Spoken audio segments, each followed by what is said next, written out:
Welcome back to Light in the Battle. I'm Festina, a single autistic mom raising an autistic child, healing from narcissistic abuse, and winning in court. You are here in the middle of season 2, Emotional Detachment as a Tactical Advantage for Family Court.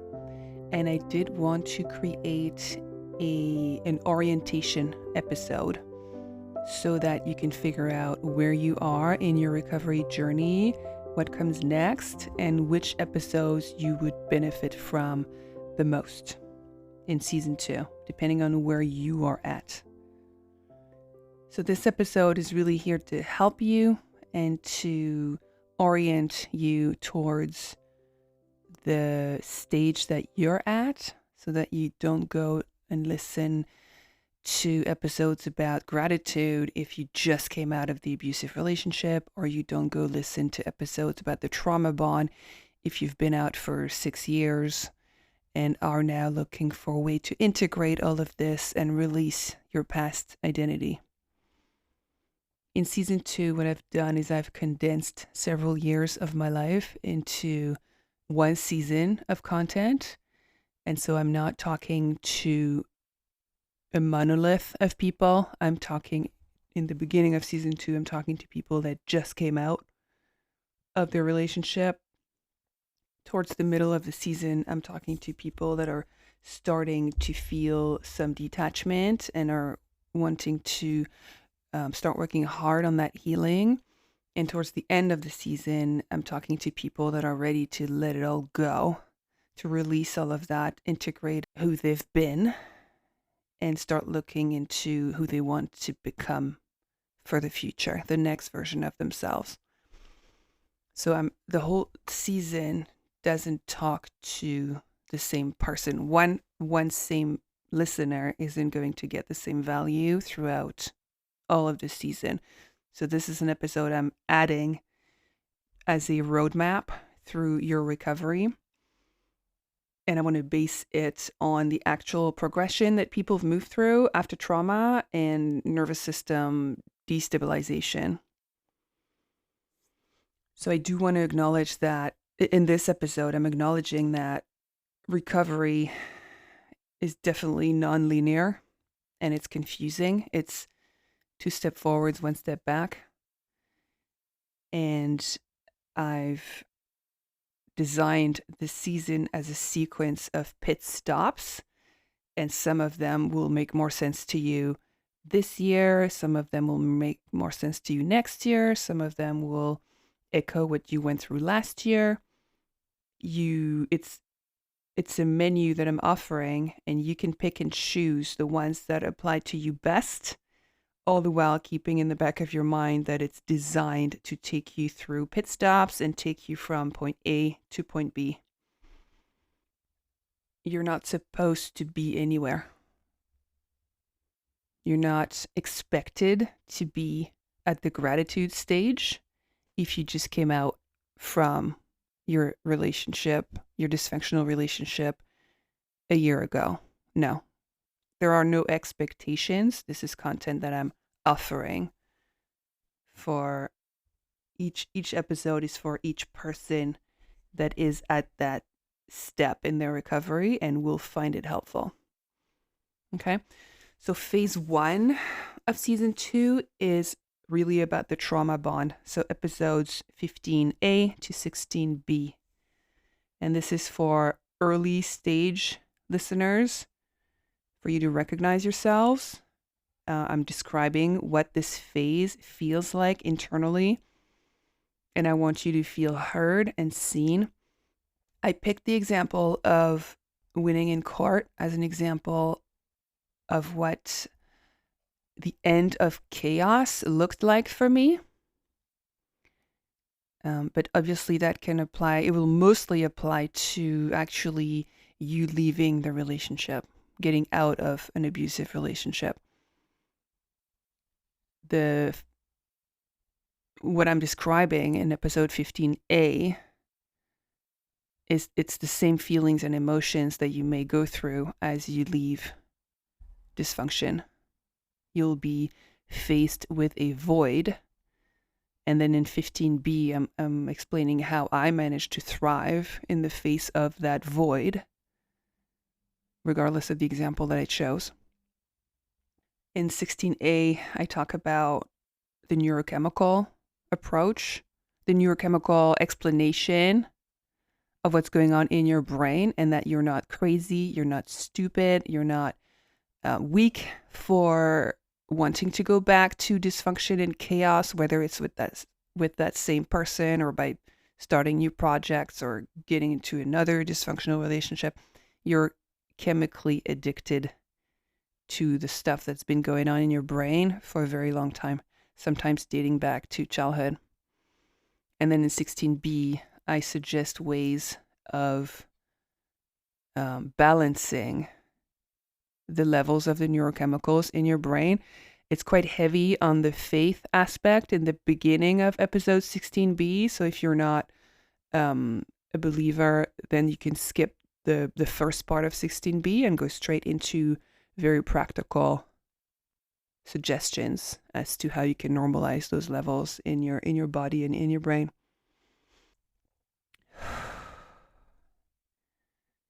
I see you. I know what it's like to have that pull, that constant cycling between the emotional pull back to chaos and the awareness that you don't want that anymore. That's what I'm wanting to address in that series about the trauma bond that I start my season with. I see you. I understand what's going on. I've been there. And I'm telling you that you're not the only one. It's a very natural biochemical phenomenon, and there are ways to move forward with your life. I would strongly recommend that this phase be stabilized in your life before you move on to deeper work. If you're still addicted to chaos and dysfunction through no fault of your own, again, you will likely jump right back into more dysfunction and make your PTSD, CPTSD worse. So it's pointless to move on to PTSD stabilization if you're still inclined to look for chaos unconsciously. So if you're fresh out of chaos and dysfunction, I strongly recommend you start at the very beginning of season 2, which is episodes 15A to 16B about the trauma bond and the addiction to chaos and dysfunction that we find in a lot of survivors. Then I'm suggesting a phase 2, which is PTSD or CPTSD stabilization and treatment via what worked for me, which was EMDR. That's episodes 17 and 18. Okay. The goal here is to normalize nervous system dysregulation and delayed reactions. So I want you to feel seen, to know that if you're diagnosed with PTSD, then none of your extreme reactions, your hypervigilance, your ruminating is your fault. These are called symptoms of PTSD, and it can be treated. So even though the trauma bond starts to weaken, what you'll start seeing is kind of a flare up of your PTSD symptoms, because now you have more bandwidth to see them, to consciously notice them. So it's not really a flare up of the symptoms, it's that you suddenly see them clearly once you've handled the trauma bond and you're not focused and obsessing over a person or over a need for dysfunction anymore. Now you've got more bandwidth and you're going to start seeing your PTSD or CPTSD symptoms a lot more clearly. And so with EMDR, which is what worked for me, but there are other types of trauma therapy that might be a better fit for you. What that stabilization work does is it rewires your nervous system. And so I walk you through that in episodes 17 and 18. 17 is a very concrete matter-of-fact explanation of PTSD, CPTSD, and what EMDR does. And then in episode 18, it's more of a lived experience episode where I share the 10 plus impacts, massive impacts that EMDR treatment has had on my life, and therefore why I highly, highly recommend that you get access to some form of trauma therapy, because it has changed my life and I want the same for you. So phase 2 is really about stabilizing your nervous system responses so you can keep moving forward in your life. Then in phase 3, I talk about forgiveness. So don't go listen to an episode about forgiveness if you just came out, you're going through post-separation abuse, your life is very chaotic right now, you're feeling like a living target. You don't need to be hearing about forgiveness if you're still there. Okay, I'm really wanting to explain in this orientation episode that forgiveness may not be your entry point into season 2 if you're fresh out of the abusive relationship. If you're, 0 to 18 months out, you're not ready to hear about forgiveness. If you have handled the trauma bond, the PTSD, and you're moving forward with your life and quite a bit of time has passed, then you might be ready to hear about forgiveness, not prematurely. I don't want you to be trying to forgive prematurely if your nervous system is still all fucked up. I want to clarify in one sentence that forgiveness is not giving people another chance, and it is not reconciling. Forgiveness is you making the decision for yourself in secret to let that hurt go and let that resentment go so you don't end up with stomach ulcers, autoimmune diseases, and all the things that experts have shown are tied to resentment and anger stuck in the body. So it's a decision you make for yourself to protect your physical body and your mental health from further damage. That's what forgiveness is. I go a little theological in that episode. Same thing as before. You're very welcome to skip the part where I talk about the Christian meaning of suffering. I mix very practical things to think about with more theological aspects. You're welcome to skip the parts that don't necessarily speak to you. And then we move on to phase 4. So we've come out of our trauma bond. We've started helping our nervous system rewire with EMDR or whatever trauma therapy works for you. We've let go of that hurt and resentment to make sure that our mind and body are clean from all that negativity and violence. Now we're able to start thinking about codependency. And this is at the identity level. I'm talking about your identity. So again, there's no, it's absolutely irrelevant to someone who just came out and is still dealing with PTSD and the trauma bond to think about codependency. Don't do it. It's premature. But if it's been a while and you've thought about letting that hurt go and you've thought about the possibility that maybe there was some dysfunction in you that enabled for this dysfunctional dynamic to occur, once you start being open to that idea, then phase 4, codependency, is very much relevant for you. And that's episodes 20, 21, and 22.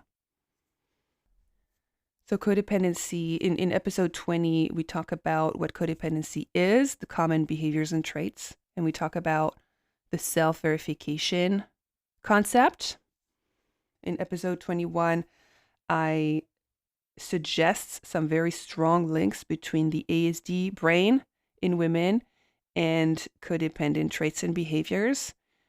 So it's a very sick and twisted realization that I've come to without training in psychology or anything, but I've analyzed this and I've come to the conclusion that if you've gone through your entire life with an autistic brain, then you're a lot more likely to come with a built-in codependent view of relationships and friendships than you would if you were neurotypical.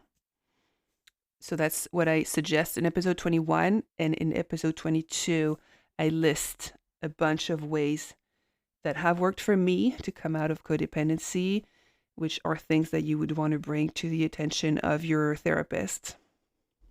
That phase, working through codependency and acknowledging that there may have been some dysfunction in you that allowed for this disaster to happen, that's about reclaiming internal autonomy.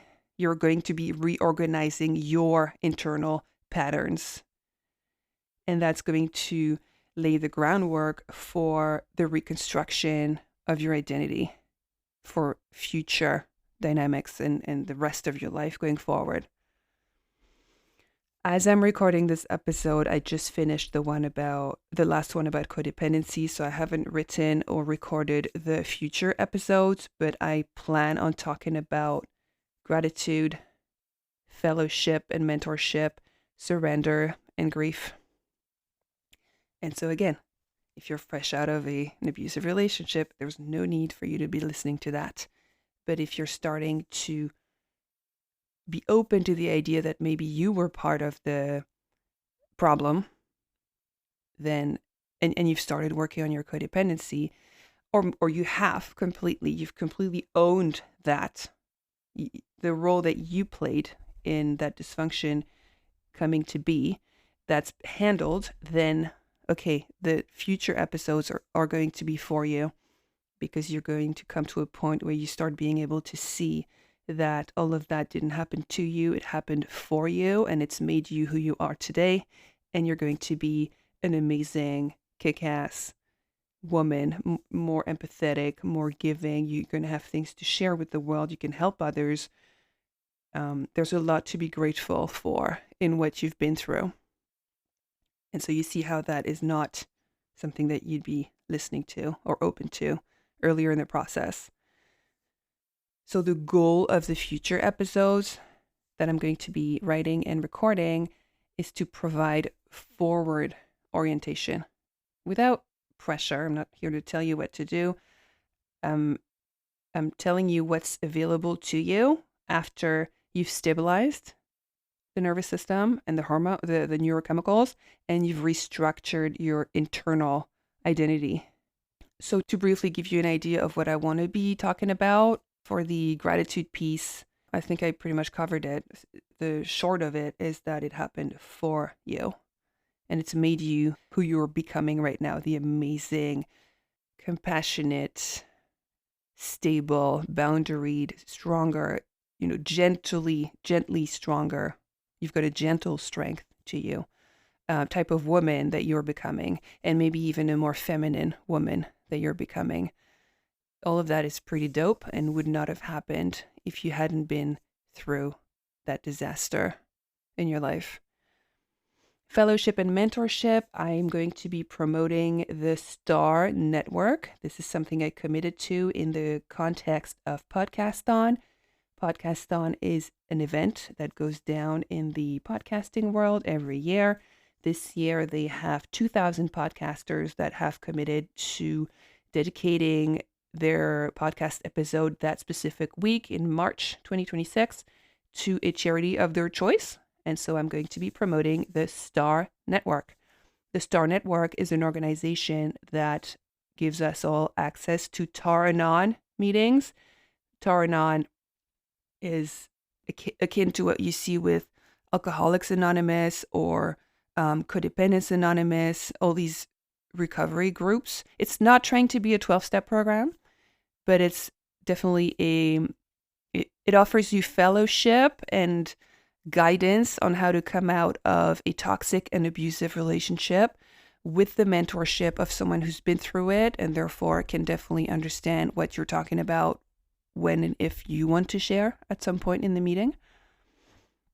And then I want to talk about surrender and grief, and that's really the full integration of this whole recovery journey and a release of your past identity, your past ways of functioning, your past coping mechanisms and experiences, so you can really shed that skin and be that new woman, that 2.0 version of yourself, that new and improved you.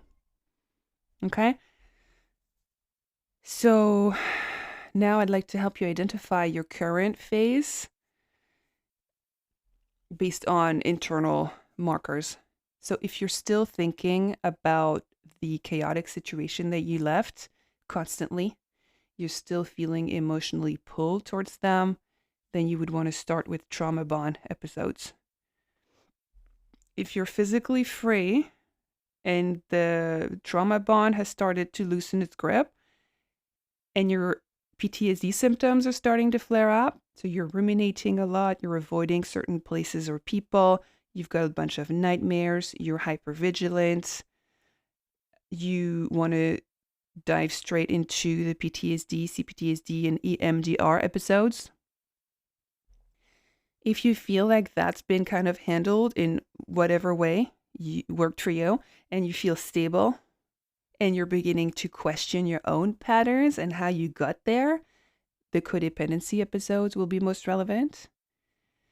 If you feel largely stable and you're beginning to rebuild identity and you've owned the role that you played and you're looking towards the future, then the episodes about gratitude as well as fellowship and mentorship will become relevant, all the way to surrender and grief. Okay, so in closing, I'm here to reinforce that it's intended as a safe collection of content. I want you to feel free to navigate through it, travel through it in whatever way feels right for you today. And there's a continuity to it. So something that's an episode that's relevant to you this year might be completely in the rearview mirror next year. And next year you might be ready to jump, 3 episodes farther as you've done a ton of work in your recovery. And conversely, something that's absolutely not relevant to you today and actually makes you very angry, like you're absolutely not ready to hear about forgiveness because you just left the situation, or you're absolutely not ready to hear about gratitude, like I'm not grateful that this happened to me now, then focus on maybe the earlier episodes and come back to that next year and see if that makes more sense to you then. So the journey that I'm suggesting, it is sequential, but it's not rigid. I don't want you to feel forced to travel through the content. Again, I've condensed years of my life into one podcast season. So you'd be drinking from a fire hose if you tried to go through the entire season as they're being released. It's not reasonable to expect you to progress through them that fast. Your nervous system will naturally move through the phases that I suggest. Okay? And I'm here to provide support. I'm here to make sure that you feel seen, that there's not just me, there's thousands of us that have gone through those phases. And yeah, you're not alone. And there's hope. I'm here to tell you that there's hope, even if you're in the darkest part of it today. That was me a few years ago. And I'm here now with the bandwidth and with the joy and with the clarity of mindset, the ability to think again that I had lost back then, to now be able to create this podcast and help you guys. So you see how there's hope and your life can become pretty amazing. Just give it time and commit to doing the work. Okay, and you can move forward or backward between episodes as needed. Maybe even though you're already in the codependency phase, maybe you've never heard about PTSD and CPTSD and you're curious about it. You can move forward and backward. And again, definitely feel free to skip any parts that are spiritual and don't apply to you. I'm Catholic. It's the meaning of my life is my relationship with Christ, and it's definitely played a huge role in my recovery. So it would be very unfair for me to not talk about it, but maybe you're not, okay? So don't worry about that. Stick to the parts that are more factual and I don't know if secular is the right word, like non-spiritual, non-theological, non-religious. I'm 80%, 90% of what I talk about has nothing to do with my faith. So feel free to skip the parts that don't apply to you. Okay, you got this. You got this, woman. And as I like to say at the end of most of my episodes, while you travel through that journey, you do what kept me functioning for many, many years, which was to take it one day at a time. Your only job, if you're earlier in this process, your only job is to stay standing until this evening. Don't look any farther. And you'll do that again tomorrow. We'll talk to you next week.